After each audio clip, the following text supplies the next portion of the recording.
तेलंगाना के मुख्यमंत्री आदरणीय चंद्रशेखर राव जी का मैं धन्यवाद देता हूं।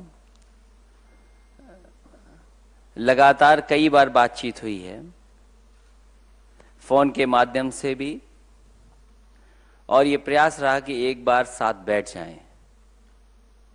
मुझे अच्छा लगा कि दिल्ली की वजह हैदराबाद और आपके बीच में बैठने का मौका मिला, क्योंकि पूर्व में आपने बहुत सारी बातें विस्तार में रखी हैं, कहा भी है कि कई बिंदुओं पर चर्चा हुई है। मुझे खुशी है इस बात की कि आपके नेतृत्व में तेलंगाना प्रदेश जहां आगे बढ़ रहा है, नई योजनाओं से किसान, गरीब उसके बीच में पहुंचने का काम कर रही है योजनाएं, और वह कहीं ना कहीं अपने काम से जनता का भरोसा जीता है। एक मुख्यमंत्री के लिए और एक लीडर के लिए सबसे बड़ी बात यह होती है कि जनता का उस पर भरोसा हो, और मैं ये कह सकता हूं कि यहां के मुख्यमंत्री ने अपने काम से जनता के बीच में एक भरोसा पैदा किया है। और चाहे वो पानी घरों तक पहुंचाने की बात हो,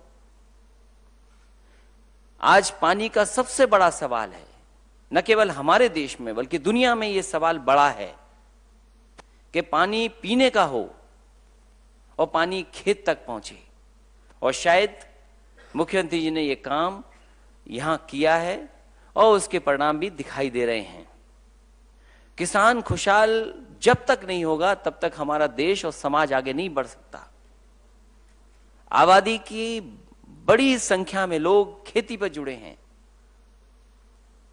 जो खुशहाली अगर वहां आएगी, वही खुशहाली कारण बनती है हमारे देश को आगे बढ़ने के लिए।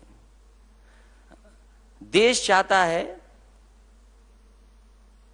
कि नया परिवर्तन दिखाई दे, और मुझे खुशी है इस बात की कि आपके लगातार काम करने से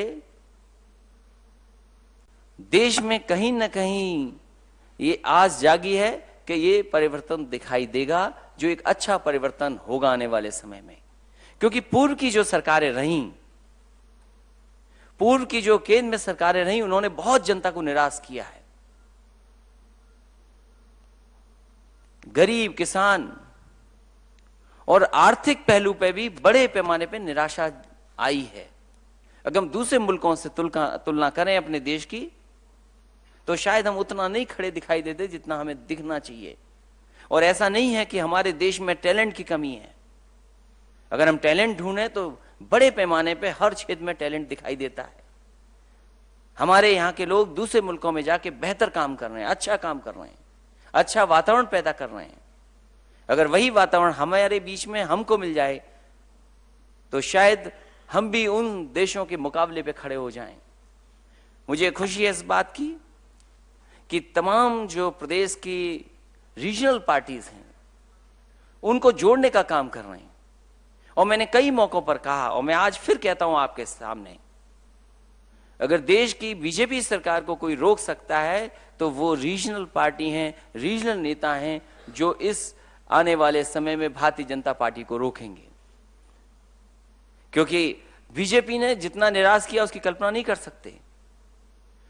कोई वादा उन्होंने पूरा नहीं किया, और वादों की बड़ी लिस्ट है।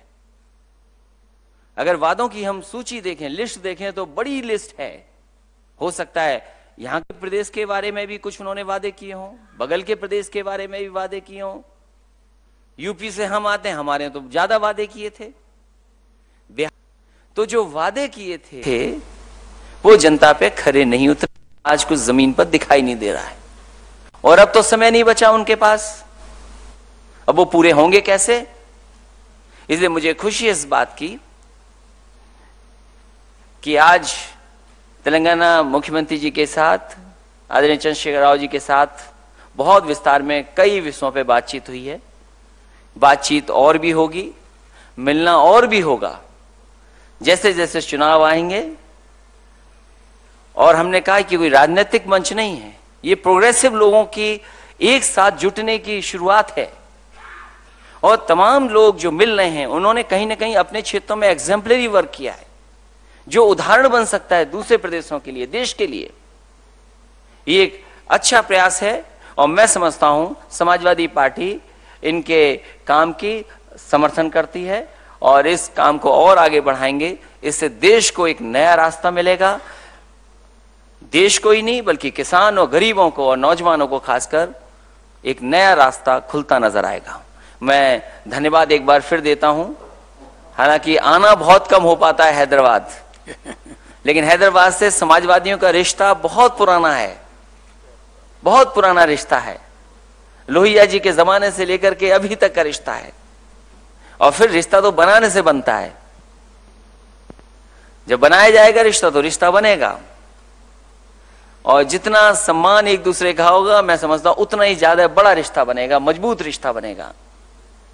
इसलिए हमारी कोशिश होगी कि जो आपका काम है उसको और आगे बढ़ाएं, तो हमारा पूरा सहयोग मिलता रहेगा। मैं इन्हीं शब्दों के साथ आप सबका भी धन्यवाद देता हूं, आदरणीय मुख्यमंत्री जी का और उनके तमाम सहयोगी साथी जिनसे मैं उनका बहुत बहुत धन्यवाद देता हूं। जहां तक शुरुआत हुई है परिवर्तन की, वो मैं कह सकता हूं कि उत्तर प्रदेश की 2 लोकसभाओं में जिस तरीके से हार हुई बीजेपी की, एक मुख्यमंत्री एक उप मुख्यमंत्री, और मैं समझता हूं आपसे बेहतर, पत्रकार साथियों से बेहतर कोई नहीं समझ सकता कि अगर एक मुख्यमंत्री हार जाए और एक पूर्व उप मुख्यमंत्री हार जाए तो कैसा चुनाव रहा होगा। शुरुआत तो की है जनता ने, उसमें भी सहयोग हमें बहुजन समाज पार्टी का मिला था, सहयोग हमें और दलों का भी मिला था।